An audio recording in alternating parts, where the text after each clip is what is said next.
¿Quién tiene la razón? Muy buenas noches, soy Omar Mariluz y esto es ¿Quién tiene la razón? Y vamos a ver varios temas. Para ver quién tiene la razón, pero en los últimos días la discusión es quién tiene la razón, si el presidente de la República, del lado del Ejecutivo, o lo tienen los parlamentarios, el Congreso de la República, porque sí, estamos hablando prácticamente de lo mismo en las últimas semanas, ¿no? El famoso adelanto de elecciones y qué solución hay ante este tema, porque también nos hemos puesto incluso en un debate donde o el Congreso busca vacar quizá al presidente de la República, Martín Vizcarra, o el presidente de la República va a usar cualquier mecanismo que tenga a su mano para cerrar este Parlamento. Vamos a entrar a esa discusión, pero ¿qué ha pasado el día de hoy? Bueno, finalmente fue el presidente el hermano del presidente Martín Vizcarra, el señor César Vizcarra, que es la cabeza de la constructora familiar que tienen en Moquegua y que fue proveedora de CONIRS, este consorcio integrado entre varias empresas por la brasileña Odebrecht y las peruanas Graña y Montero y otras más, otras de las grandotas. Ha dado sus declaraciones ante la Comisión de Fiscalización y bueno, lo vemos. Además, vemos que todavía va a mantenerse la investigación o el intento de investigar el mensaje de la nación del presidente de la República. Hay una serie de temas ahí que vienen desde el lado del Parlamento, pero vamos a escuchar qué es lo que dijo en principio el hermano del presidente Martín Vizcarra. En realidad debimos hacerlo nosotros como empresa. Él ya había salido, ya no pertenecía a la empresa. Se hizo apenas nos dimos cuenta que era necesario esa inscripción, que no es mandatoria.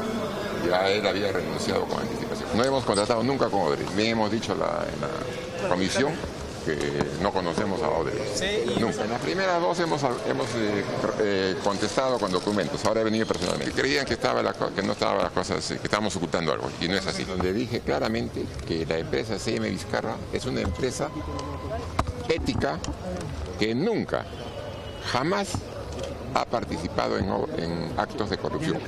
Nunca hemos pagado coimas a nadie, ni hemos recibido coimas de nadie. En nuestros 30 años que tenemos ya de actividad. Bueno, el llamado a declarar al hermano del presidente Martín Vizcarra a la Comisión de Fiscalización tiene un afán de molestar, de desestabilizar, de alguna manera, de presionar al presidente Vizcarra. Es la pregunta que le lanzo a mi distinguido panel, a quien les agradezco por acompañarme esta noche, la periodista Karina Noboa, el periodista Jaime de Altaus y el abogado Andrés Calderón. Gracias, señores. En principio, vamos, hay una intencionalidad política detrás de esta investigación que se le abre a la empresa del presidente Martín Vizcarra, no CIM Vizcarra. Bueno, claro que sí. Bueno, lo que ha pasado es que el pedido de adelanto de elecciones hecho por el presidente de la República ha desatado una guerra política, una crisis política, ¿no? La crisis política de la que se habla, que sería la causa por la cual se plantea el adelanto de elecciones, en realidad es al revés, ¿no? La crisis política ha sido generada por el pedido de adelanto de elecciones. Entonces, la manera más sencilla de resolver esta crisis es retirar el pedido de adelanto de elecciones. Tan sencillo como eso, porque antes del 28 de julio no teníamos pues una gran crisis política, ¿no? Eso todo el mundo lo sabe. Pero desatada la guerra, desatada la crisis política, evidentemente los dos bandos se apertrechan de lo que pueden para tener las mejores armas posibles llegado el momento crítico, ¿no? El momento en que, por ejemplo, el Congreso deseche o archive el proyecto de adelanto de elecciones, entonces el gobierno está buscando constitucionalistas que sostengan que sí es posible presentar una cuestión de confianza ante una reforma constitucional para eventualmente cerrar el Congreso, y del lado del Congreso, por supuesto, o de las ciertas fuerzas del Congreso, lo que se busca son municiones. A través de estas investigaciones que se abren, se buscan municiones para eventualmente declarar la vacancia presidencial si es que llega el momento y es necesario hacerlo. Pero Jaime, no hemos tenido no le llamemos gran crisis, pero no hemos tenido una situación de confrontación constante entre el Ejecutivo y el Parlamento desde que Pedro Pablo Kuczynski ganó las elecciones, tanto así que se intentó vacarlo, bueno, habrá justificación o no, y luego renunció. Es decir, ha habido una constante en estos años. Bueno, pero digamos, Hay que distinguir la etapa de Pedro Pablo Kuczynski, donde evidentemente hubo una confrontación, pero la confrontación era mucho más en el terreno de las palabras, del lenguaje, ¿no? Se usaba un lenguaje agresivo, ofensivo, se interpelaba, se censuró en una ocasión, en fin. Se buscó vacar. Se buscó vacar con causales. Ahí todo el mundo estaba de acuerdo en que las cosas que, digamos, Kuczynski no tenía cómo explicar todos los asuntos de Westfield y la relación con hoy, todo. O sea que, digamos, el problema ahí está más bien en la institución constitucional de la vacancia por incapacidad moral, ¿no? Que a mi juicio no debería existir, pero existiendo era imposible no plantearla, ¿no? Pero, digamos, eso era una etapa. En esa misma etapa se aprobaron casi todos los decretos legislativos, es decir, en un nivel tenías la confrontación y por lo bajo, y en un nivel, digamos, en el nivel de la realidad legislativa, tenías una colaboración. Se aprobaban prácticamente todas las normas que se pedían, etcétera, ¿no? Por un lado. Ahora, luego, ya con Vizcarra, Fuerza Popular tiene a su líder en la cárcel, enviada a la cárcel además. Fuerza Popular ya no tiene 73, sino 54 congresistas. Está muy disminuida. Está dividida internamente, porque ya no es un puño como era antes. Entonces, el Congreso ya no era una amenaza de ningún tipo, de ninguna naturaleza al Ejecutivo. No había pues esa gran crisis. Por supuesto que había fricciones, siempre las va a haber en una democracia además, y eventualmente no es cómodo pues tener un Congreso opositor, ¿no? Pero no existía esa crisis que justifique un adelanto de elecciones que además, según muchos constitucionalistas, es inconstitucional. Es decir, violentar la Constitución para resolver una crisis que no existía y que más bien ha sido generada por el propio pedido, me parece. ¿Tú crees, Karina, por ejemplo, que esta crisis se resolvería una vez que el presidente de la República retire este proyecto de adelanto de elecciones? Mira, yo creo que aquí hay un enfrentamiento clarísimo. Yo no encuentro una manera de solucionarla, pero creo que es casi inviable el adelanto de las elecciones por las personas que he escuchado hablar, los especialistas, los tiempos no cuadran, pero más allá de eso, empezamos la conversación diciendo que si esto era una venganza, si la investigación a C&M Vizcarra era una venganza. Hice la investigación en Panorama. Ajá. Entonces nosotros revelamos eso. Había una imprecisión. El presidente de la República, cuando se le pregunta, ¿su empresa trabajó para Odebrecht? ¿Fue proveedora de Odebrecht? Dijo que no. No dijo la verdad completa. Fue impreciso. Es lo que él dijo, ¿no? No dijo la verdad completa. En ese momento ya se sabía quién era Odebrecht. Ahora su hermano ha ido al Congreso y ha repetido exactamente lo mismo, que no han contratado con Odebrecht, que ellos no sabían, que con Irsan no sabían que era Odebrecht, pero es imposible. No estamos hablando de hace unos años, que ahora, nadie lo cual sabía. No es un delito, ¿no? Es decir, no ellos eran una empresa delito. proveedora que les daba servicios de maquinaria, lo cual, vamos, en una relación entre privados. Pero cuando hay una imprecisión, cuando hay imprecisiones, claro, el periodismo tiene derecho a seguir investigando y jalar la cuerda, ¿no? Entonces, ha dicho que no conocía de Odebrecht, que no sabían. Mira, Odebrecht tenía el 70% del accionariado en Conirsa. Conirsa utilizaba las mismas oficinas de Odebrecht. Conirsa, si tú llamabas por teléfono, te contestaba Odebrecht. ¿Por qué? Porque estaba con el teléfono de Odebrecht, en la dirección de Odebrecht. Participaba Odebrecht en un 70%. ¿Por qué no se puede seguir investigando para saber si hay alguna cosa irregular? Acá nadie está señalando al presidente como que es culpable de algo. Él ha cambiado de discurso. Primero dijo, investiguen. Y ahora ya le parece un ataque de parte del Congreso. ¿Tú no ves un ataque detrás de esta investigación? Yo creo que el fujimorismo muestra el músculo. Es decir, el fujimorismo sí, hay un enfrentamiento. Entonces cada uno está en su esquina viendo qué hacer, ¿no? Entonces cada uno se mandan las pullas como pueden. Enfrentamiento causado por el propio pedido de adelanto de elecciones que implica la disolución del Congreso eventualmente. ¿Tú crees, estás en esa posición, Andrés? ¿Tú crees que No. lo que busca el presidente de la República es, bueno, disolver de una vez este Congreso, como ha hecho hoy, entiendo, Justin Trudeau, ¿no? En Canadá, cerrado A ver, el Congreso. Te agradezco un montón, Omar, la invitación porque me permite discrepar de manera muy entretenida con dos colegas, con dos periodistas a los cuales yo respeto bastante, ¿no? Y de hecho, o sea, empezando por la primera parte de tu pregunta, que era si acá veo una revancha política, sí, yo creo que es evidente que hay una revancha política en la investigación que hace la Comisión de Fiscalización. No en la investigación periodística, yo creo que la investigación periodística está muy bien hecha y cuando el presidente miente o hace una imprecisión hay que sacarlo del fresco y hay que decirle... No tenía por qué mentir, ¿no? Es, Si es- no es- había es ningún la tipo parte, es la típica del de miedo delito ahí. del político que dice me quiero alejar por completo de Odebrecht y dice algo que en verdad se iba a caer rápidamente como efectivamente lo demostró Karina. Y yo creo que está bien que el periodismo jale el hilo hasta que encuentre los problemas que quiere tapar algunos políticos. Me pregunto si la Comisión de Fiscalización alguna vez en el Congreso ha encontrado algo más. ¿Alguna vez, o sea, el interrogatorio al que han sometido al presidente en realidad va a dar algo que no haya salido, por ejemplo, en Panorama? O sea, hay que exponer las mentiras o las imprecisiones del presidente, que no son pocas, y está bien, pero el Congreso está realmente logrando encontrar algo más, está encontrando algún tipo de inconducta funcional por parte de una empresa privada, porque para eso está citando a César Vizcarra, que no es funcionario público ni ha tenido nada que ver. Si es que hubiera algo adicional con Martín Vizcarra, yo creo que tendría que hacerse, o sea, el periodismo va a tener que seguir haciendo su trabajo y eventualmente tendría que entrar la Fiscalía pidiendo la autorización correspondiente para hacer una investigación al presidente.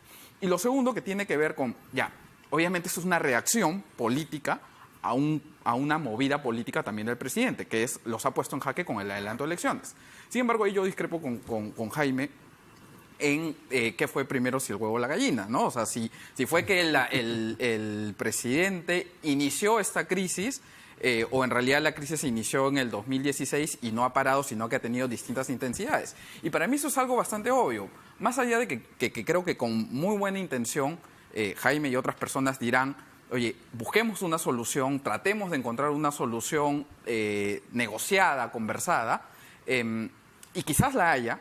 En mi caso, yo he sido bastante enfático en decir que creo que la salida del adelanto de elecciones es negativa, pero no por eso y no por querer tener buena fe en encontrar una salida negociada con el Congreso, voy a pensar que los congresistas son teletubbies o cariñositos y que en realidad no han tenido una conducta agresiva, que cada vez que el presidente, no solamente PPK, sino cuando Vizcarra también propuso la reforma del sistema de justicia y la reforma política, ha querido tomar la iniciativa, el Congreso le ha metido un tate quieto diciéndole, tú no mandas acá, nosotros mandamos. Y yo creo que ahí está el origen. Ahora, de la Jaime, crisis política. una pregunta. ¿Por qué podría, digamos, el Ejecutivo pensar que en un eventual nuevo diálogo, una nueva mesa de concertación entre todas las fuerzas políticas, que claro, sería el escenario ideal, esto se va a terminar de resolver si cuando hubo la reunión entre el presidente del Parlamento, Pedro Laechea, y el presidente Martín Vizcarra, en simultáneo tenías al Congreso de la República iniciando una serie de investigaciones en fiscalización, querían investigar a las encuestadoras? Es decir, ¿qué nos hace pensar que ese escenario va a cambiar? Bueno, si hay una crisis política, si la hay, bueno, en mi juicio ha sido precipitada por el pedido de adelanto de elecciones. Antes, claro que hay una crisis, ha habido, por supuesto, una crisis desde que Kuczynski llegó al poder, pero lo que digo es que luego de eso, Fuerza Popular ha disminuido mucho su fuerza y su capacidad y está internamente dividida. Más bien cuando Vizcarra, el 28 de julio del año pasado, propone el referéndum para eliminar la reelección de los congresistas, eso fue una agresión muy fuerte al Congreso, fue una especie de disolución anticipada de este Congreso, digamos, anticipada no, postergada de este mismo Congreso, ¿no? Tú ya no vas a volver a hacer, ¿no? Eso fue un ataque muy fuerte, ¿no? Entonces, quien declaró la guerra fue en realidad el presidente Vizcarra en esta nueva etapa. Y por supuesto, la crisis por supuesto ha existido. Lo que quiero decir es que por debajo de digamos, de los niveles de beligerancia que uno puede observar, hay acuerdos fundamentales que se han dado, sobre todo en el terreno económico, que es el terreno fundamental para el crecimiento del país. Y en este momento, digamos, hay dos espacios o dos escenarios. Uno es el de la Comisión de Fiscalización, donde aparecen estas investigaciones. También me parece absurda la investigación a la SUNEDU, por ejemplo, que ha demostrado legitimidad, ha demostrado eficiencia. A las encuestadoras es al mensaje de la absurdo. nación. Al mensaje de presidencial sí se justifica una investigación, claro que sí, porque si no se ha aprobado, si el adelanto, como aparentemente fue así, el adelanto de elecciones no se vio en el Consejo no se aprobó en el Consejo de Ministros. Le han mandado el acta. Entonces, en el acta del 24, que es donde se debe ver, no aparece el mensaje. Se manda un acta, Le han mandado un acta. previo justo al discurso. O sea, No, hay un acta posterior que incluye el tema, pero el acta del 24 no incluye el tema del adelanto de elecciones. pero todos los ministros están de acuerdo con al final con esa medida. O sea, ¿cuál es la utilidad práctica que creen que podría tener? Bueno, eso? no sé, digamos, yo no hubiera hecho esa investigación en este momento, Claro, por lo menos, ¿no? O sea, cuando Pedro Olaechea está tratando de construir un escenario de diálogo, de colaboración, de buscar una agenda común, una agenda país, ¿no es cierto? Que en realidad es la solución al problema, porque desde el momento en que tú tienes un acuerdo político, un acuerdo de gobernabilidad, un acuerdo sobre una agenda país, entonces por definición no hay crisis, ¿no es cierto? Entonces por eso es que yo creo que el gobierno no quiere ese acuerdo, rehuye el diálogo, porque insiste en el adelanto, en la tesis del adelanto. O no les cree, quizá, Jaime, a los parlamentarios de que ese compromiso de diálogo sea realmente pero tú real, es una mezcla de razones eso también, no cree, ¿cómo que no le cree? Si tú le estás diciendo al gobierno, sentémonos en una mesa a elaborar una agenda país, un acuerdo de gobernabilidad, etcétera. Entonces lo que tienen que hacer es sentarse y hacerlo. Si después tú no cumples, ya eso tú lo puedes denunciar, pero tú no le puedes decir, oye, no quiero sentarme contigo. ¿Por qué? Porque yo... Entonces, hay un círculo vicioso que acá no se sale, ¿no? Porque en realidad a mí me parece que el fujimorismo sí está haciendo su parte en la pelea, ¿no? Pero Vizcarra también. Sí. Entonces, Vizcarra con el tema de adelanto de elecciones, que lo puede poner sobre la mesa, pero después, cada vez que no le gusta algo, va y utiliza la demagogia, habla a la gente. Vayan ¿no? verdades, también hay facciones dentro del fujimorismo, ¿no? No hay que decir que toda la mayoría fujimorista tiene... Claro, hay una parte que no quiere ahora, ¿no? Miki Torres, hay un grupo de Úrsula congresistas que Letón ha buscan el dicho diálogo. claramente que Sin ya embargo, no quiere lamentablemente lo que vemos viendo es en hechos concretos ya que la facción que tiene una posición mucho más beligerante es la que va ganando y con acciones concretas. Un dato importante, pero mira, porque esa facción más dialogante no es la que está conduciendo hoy en día Fuerza Popular.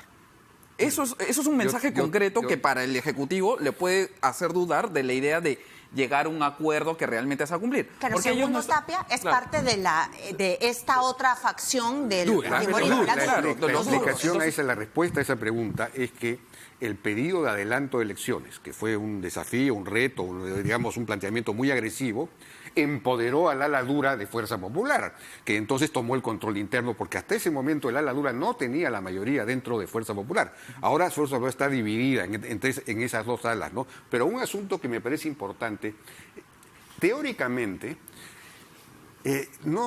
la esfera de la fiscalización de las investigaciones es completamente independiente de la esfera de la legislación. Es decir, tú te puedes poner de acuerdo en una agenda común, una agenda país al 2021, y al mismo tiempo mantener investigaciones. Son dos cosas completamente diferentes. Y si tú eres demócrata, tú tienes que soportar las investigaciones, porque, digamos, un presidente de la República en cualquier democracia es escrutado. ¿Y tú crees que este Congreso, Jaime, le ha entonces, interesado la agenda país desde el 2016 que entró? Es decir, tenían los votos, tenían la fuerza para, digamos, impulsar unas reformas sumamente importantes. No, tienes toda razón. El plan de gobierno entre PPK y el de Keiko Fujimori eran intercambiables. Sí, así es. Por eso es que finalmente, como bien demostró Miki Torres, este es el gobierno que más decretos legislativos ha aprobado en los últimos 3 o 4. ¿Cuántos han modificado? Se han modificado un 2-3%, una cantidad muy pequeña. Solo todas esas estadísticas las tiene Miki Torres. Entonces, ha habido coincidencias en lo programático. Es decir, finalmente el Congreso ha aprobado las reformas, las medidas económicas que quería el gobierno. Pero ahora hay una circunstancia bien interesante, porque el gobierno ha sacado el Plan Nacional de Competitividad.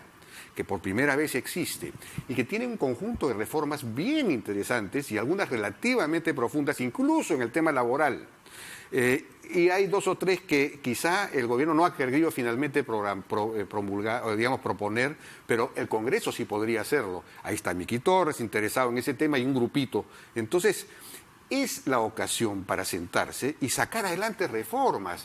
Hay un grupo en el Congreso que está interesado. Los demás no van a decir, no quiero sacar reformas, es imposible. Vamos a escuchar, antes de escuchar también a Andrés y Karina, lo que han dicho, digamos, 2 congresistas que representan justamente a esta ladura, ¿no?, del fujimorismo. Me refiero al congresista Héctor Becerril y Esther Saavedra. A ver qué dicen. Esto en relación, evidentemente, a la investigación que se pretende hacer al mensaje del presidente de la República del último 28 de julio. Dado el clima que estamos viviendo y ya además las fechas que han pasado, el tiempo, yo hubiese preferido que se deje sin efecto esa investigación para evitar en realidad que el presidente se victimice y diga pues que se está buscando enfrentarlo o confrontarlo.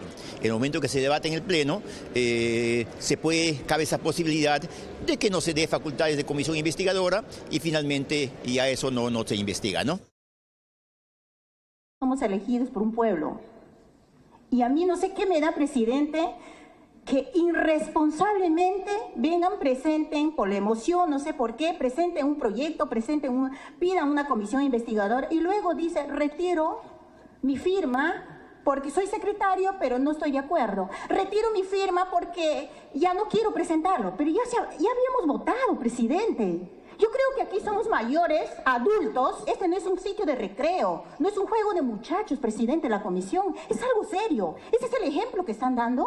Por favor, presidente. Y eso lo pido, presidente, que si algún congresista va a presentar alguna investigación, una comisión investigadora o un proyecto en contra de alguien y después le vienen a decir, ¿sabes qué? Estás haciendo mal, voy a retirar, por favor, presidente.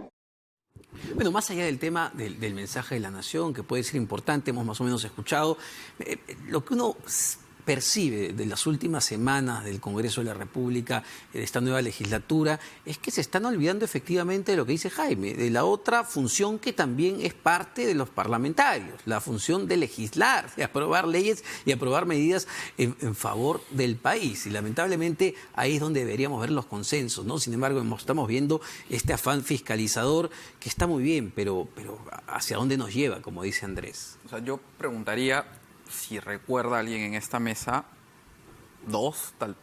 3 siendo ambiciosos, proyectos de leyes significativos planteados desde el Congreso, que vayan en una agenda común con el Ejecutivo, ¿no? O sea, quizás en la reunión, si era un poco más sincera la voluntad de Pedro Lechea de llegar a este acuerdo, le hubiera dicho, oye, yo me comprometo a este tema, ni siquiera todavía con un proyecto de ley armado.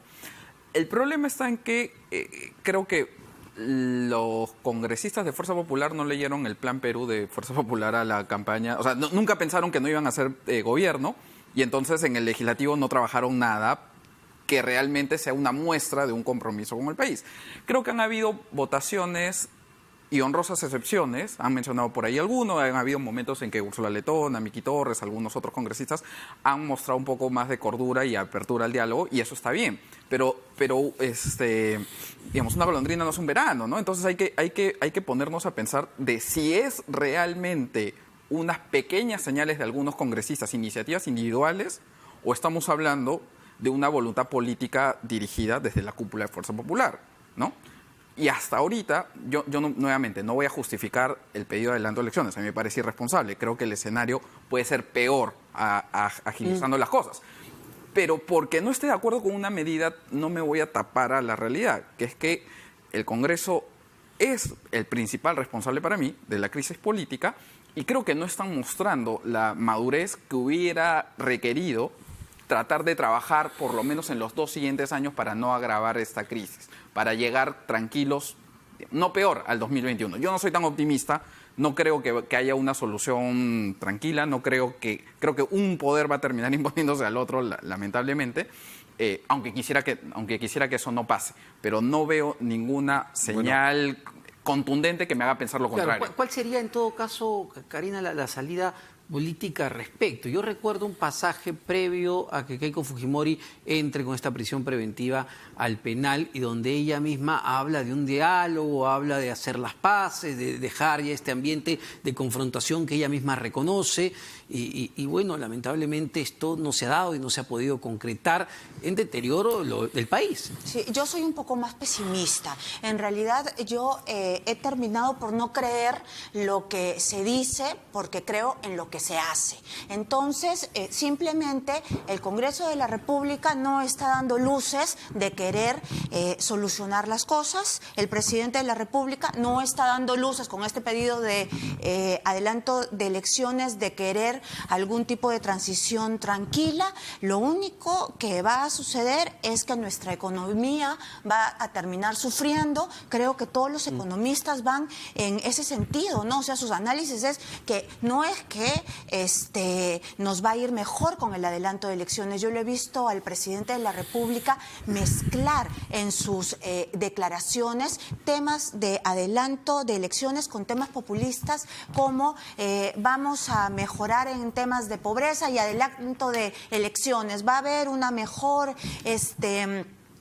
ambiente y adelanto de elecciones. Y yo creo que no es así. Yo creo que todo se va a empeorar y se va a ir hacia la crispación si es que alguno de ellos no baja los decibeles, dice, bueno, vamos a aguantar, voy a aguantar hasta un el poco. 2021. Pero el presidente del Congreso está planteando un diálogo, está planteando un acuerdo con el Ejecutivo. Pero los ha llevado fujimoristas hacen otra cosa. puntos de agenda, etcétera.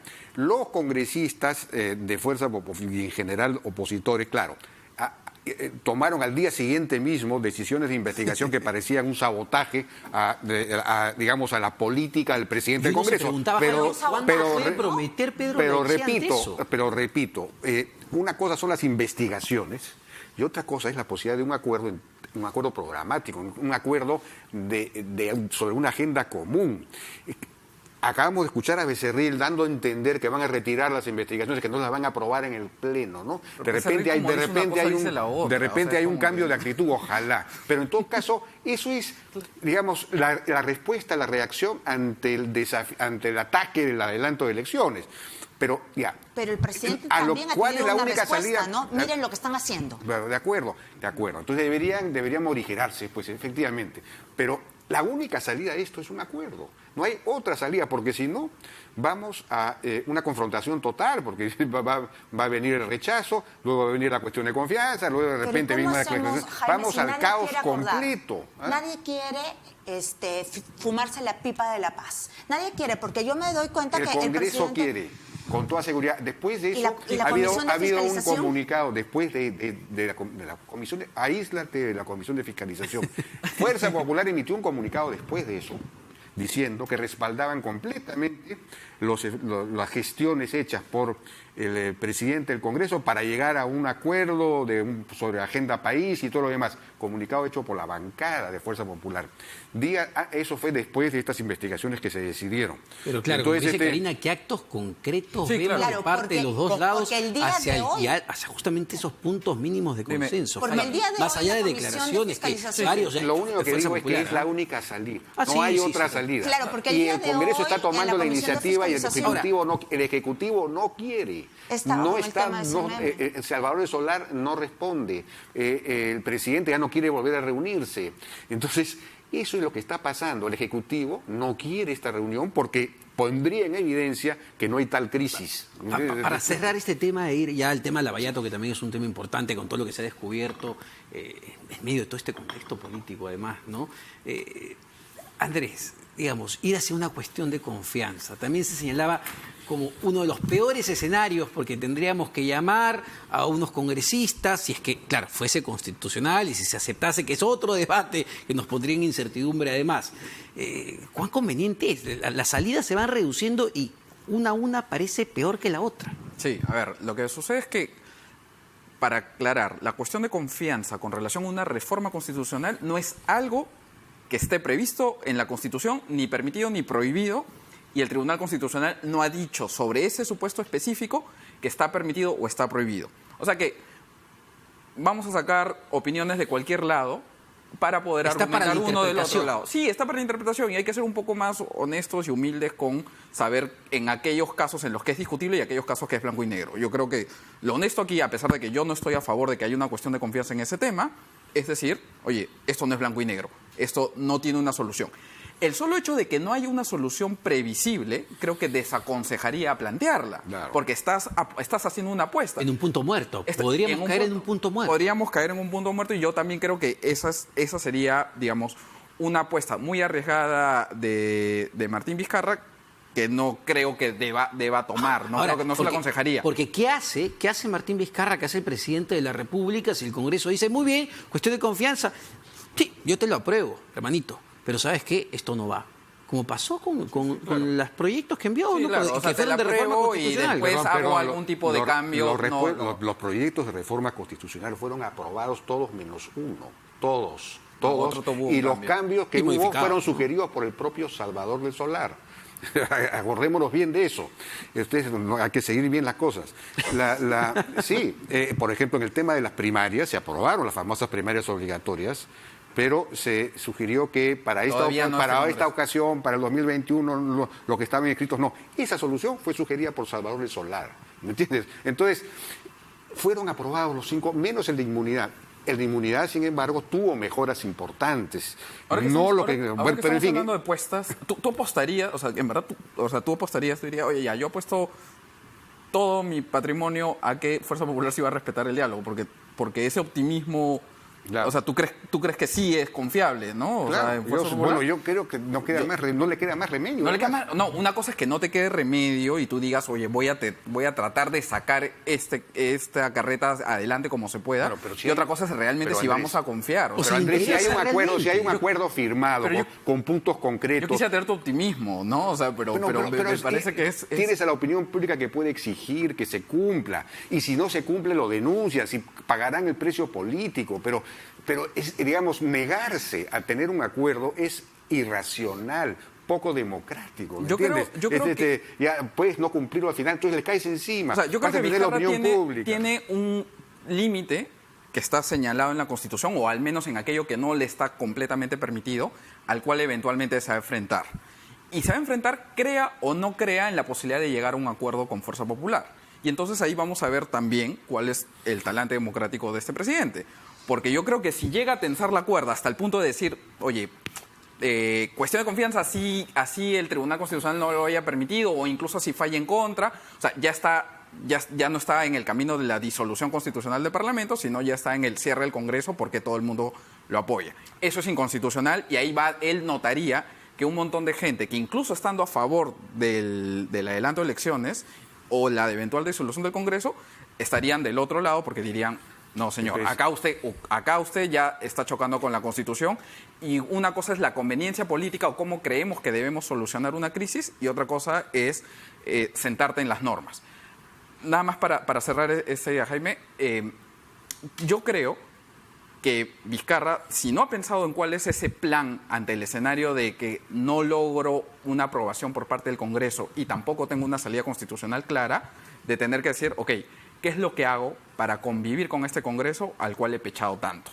Y creo que si no ha pensado en ese plan, creo que habla mal de él, tanto como gobernante como de estratega no se ha constitucional. puesto en esa disyuntiva, ¿ah? Porque yo me imagino un presidente que dice, voy a generar todo esto, ¿para qué hacer sufrir tanto al país? Que tienes que saber perder también. Tienes que saber perder, Creo que tienes que saber o perder si no, si es que esa es la decir, carta con la me que voy. tienes que jugar. Esa es Me la- voy, punto. Pero ¿por qué extender tanto la cosa?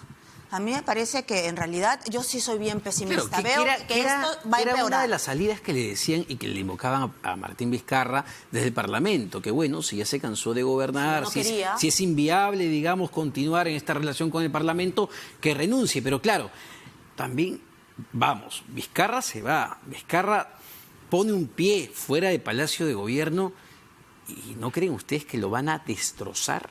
Bueno, puede ser, pero por eso la renuncia es una Inmunidad salida, también. pero también La cohabitación es otra salida. A la francesa podríamos inaugurarla. Ya se inauguró, ya la hizo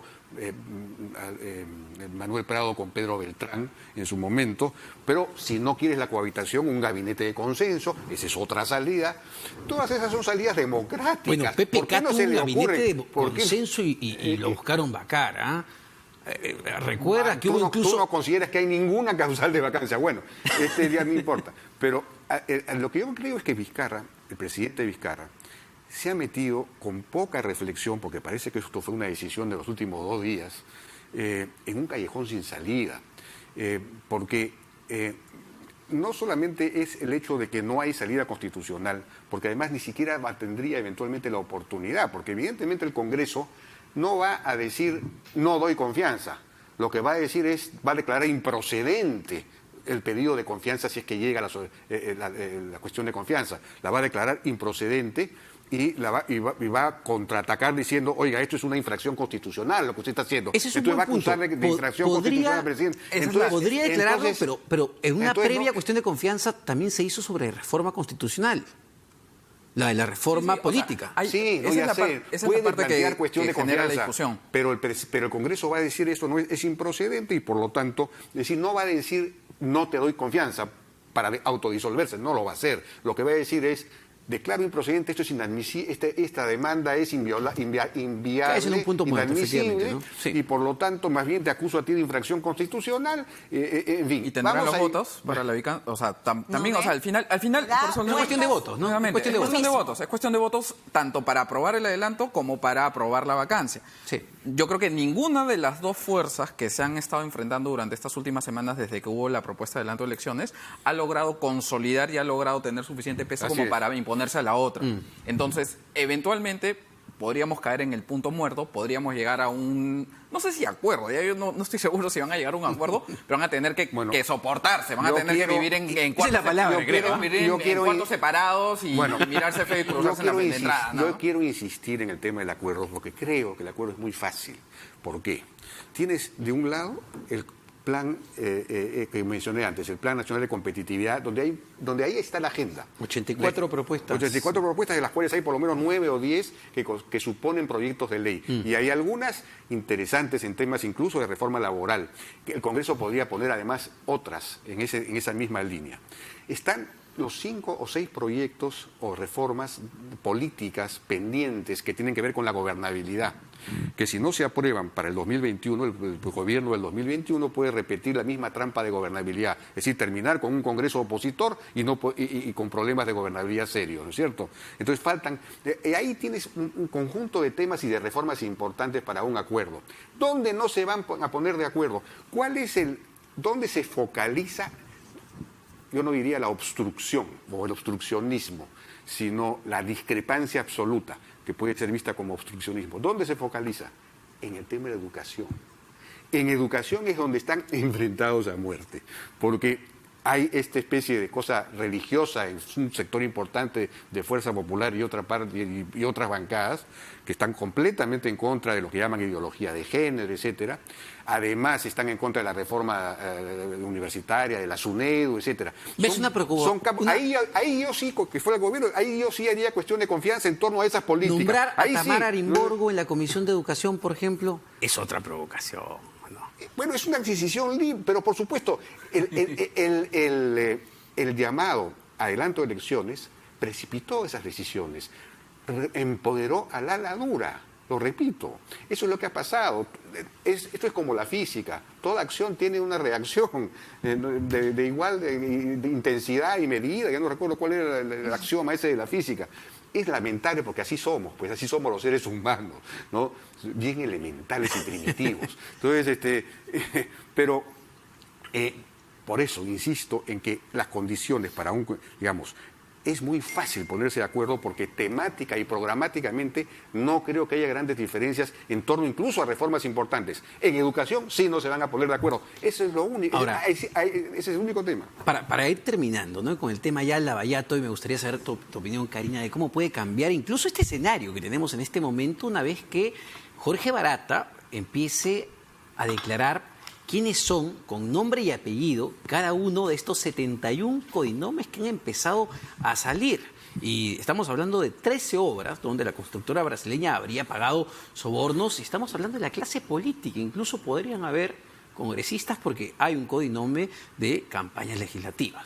Hay uno que dice Yo lo APRA, que primero, Incluso está el APRA.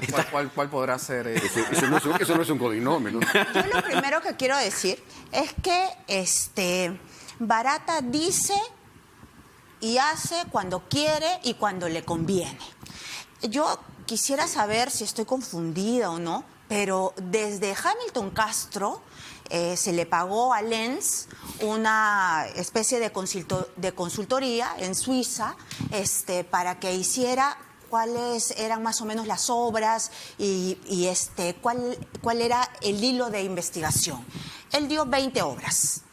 Luego, en el marzo del 2018, el diario Estado de Brasil publicó 200 folios con codinomes y obras. Ya estaban las obras de Lenz y ya hablaban de varias obras de Odebrecht en el Perú. Panorama, Marco Vázquez, hizo una investigación hace 2 meses donde dio codinomes y obras que ahora recién el equipo especial va a ir a preguntarle, ¿y esto es nuevo? Yo he hecho un cruce rapidísimo y son las mismas. Es decir, nos están dando vueltas y vueltas en las obras que ellos quieren. Nos van a decir ahora, están sumando, porque ya sabemos que la coima no fue 20 millones como dijeron en Estados Unidos. Ya superamos. Mucho más. Y ahora, 59 millones creo que es lo que ha salido hace 59 último. millones y ahora vamos a ver que también están en la campaña legislativa. No terminan con la Ahora, campaña pero para ti, presidencial. ¿quién maneja esto de manera selectiva? ¿El propio Odebrecht. Jorge Barata o los fiscales? Mira, voy a pensar de la mejor manera de los fiscales. Quiero pensar que Odebrecht es una empresa que se ha declarado culpable, es decir, criminal, que tiene los mejores abogados, saben cómo negociar, tienen expertos y a nosotros nos han agarrado como la Fiscalía de Buena Fe, primero con 4 obras, ¿no? La obra del gasoducto, que gritaba que había corrupción, no estaba incluida. Solamente daba información de lo que ellos querían. Y lo único que querían era vender Chagya. La más cara de la historia. La más cara de la historia. 7.000 millones. Sí, y no había habido corrupción en una manera de actuar continua de Odebrecht en todos los países en donde está involucrado. Lo único que ha querido Odebrecht con la firma de este acuerdo que, oh maravilla, cada vez que salen investigaciones que vienen del Ecuador o que salen de Panorama, ¿no? Y que no son filtradas por la Fiscalía, que es lo que quiere Odebrecht, ¿no? Se le refresca la memoria a Marcelo Barata, a Jorge Barata. A Jorge Barata.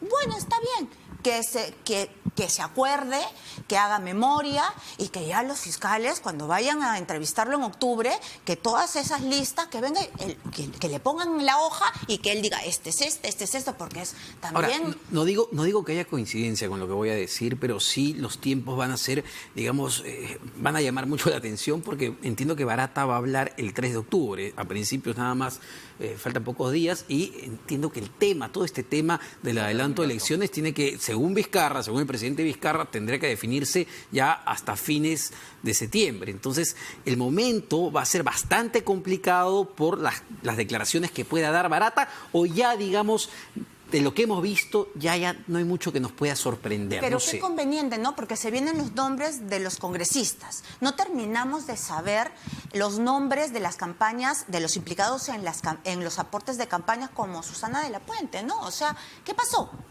¿Quién está investigando? Claro. Y ahora, en medio de este enfrentamiento entre el Congreso y el Ejecutivo, sale una lista de congresistas que se les debe señalar con el dedo, investigar y de todas maneras ir a la fiscalía, ¿no? Si son corruptos y recibieron plata. La hipótesis que subyace a todo esto es que se podrían estar manejando políticamente el filtrado de información con relación al momento político que resulte conveniente, ¿no? Y creo que es una hipótesis válida de plantear y de llevar algún tipo de cuestionamiento tanto a la empresa investigada como a los fiscales. Sin embargo, también creo que hay que poner las cosas en contexto, ¿no? O sea, los fiscales vienen soportando desde el inicio de su investigación ataques políticos y era esperable. Yo me acuerdo las columnas, las cosas, los reportajes, cuando se conoció todo esto, se dijo, te van a pasar a ustedes fiscales lo mismo que le pasó a los fiscales en Brasil. Te va a atacar la clase política porque la clase política va a ser tus principales Pero hay un investigados. manejo político en este momento de los fiscales. A ver, yo lo que creo es que los fiscales entran de alguna manera en la defensa de su investigación y de su acuerdo contra quienes lo atacan. Y puede haber críticas bien hechas, o sea, bien planteadas, diciendo por qué no está saliendo toda la información, y hay otras que obviamente son interesadas. ¿Cuáles son las interesadas? Las que principalmente quieren decir, este acuerdo es inválido, removamos a los fiscales, y sin señalar una inconducta en particular que sea de una magnitud tal que amerite ese tipo de solución. Retroceder en ese campo creo que sería mucho más perjudicial. Pero más bien el presidente de la República los ha apoyado. Acá la clase política es la clase o sea, estamos hablando de los fujimoristas, los más desprestigiados, ¿no? Más bien Martín Vizcarra les dio un espaldarazo. Bueno, y los menos involucrados con todo este tema del caso Lavallato, hay que decir para ser honestos, ¿no? Bueno, por el lado de obras de corrupción, digo. Eso es importante, esa distinción, porque aquí, ahora nuevamente ha salido la información de que van a revelar, hay codinomes respecto de congresistas que recibieron dinero en sus campañas. El tema de que es otro tema, recibir ¿no? dinero en las campañas no era delito, y esa es la raíz, digamos, de la gran injusticia que se está cometiendo, por ejemplo, con Keiko Fujimori, ¿no es cierto? Líder de la oposición en la cárcel. Entonces, cualquiera que ve objetivamente la cosa desde fuera podría decir, bueno, aquí hay alguna mano que está orientando las cosas de modo tal de eliminar a los líderes de la oposición. Y eso no es democrático, ¿no es cierto? En cambio, lo que tiene que ver con obras, evidentemente es algo que tiene que irse a fondo, porque ahí sí hay corrupción neta y concreta, ¿no? Funcionarios públicos, ministros, presidentes o expresidentes que han recibido dinero para hacer obras públicas. Y Corte Superior, Corte Suprema no han descartado que el financiamiento a partidos políticos oculto no pueda calificar como lavado de activos. O sea que tampoco hay que decir esto está tan claro y que esto tiene interés. Pero eso vamos a regresar a la misma discusión. Para que haya lavado de activos, la persona que recibe los dineros tiene que saber o presumir que solamente digo que es algo discutible, no estoy diciendo que no lo sea. El origen ilícito de los fondos. Yo no hubiera recibido jamás plata de Odebrecht, pero jamás hubiera calculado yo que Odebrecht era una organización criminal. Era calcular quién llegaba al poder para después pasar la factura, pues. Eso es lo que ha dicho pero el pueblo. todas las empresas que se nos ha ido el tiempo, lamentablemente. Hacen lo mismo. 10 para las 8, todavía tenemos un poco más en este programa. Les agradezco a mis 3 distinguidos invitados. No se despeguen porque justamente vamos a venir para hablar de todo el caso Odebrecht con la penalista Romy Chan. Así que no se vayan.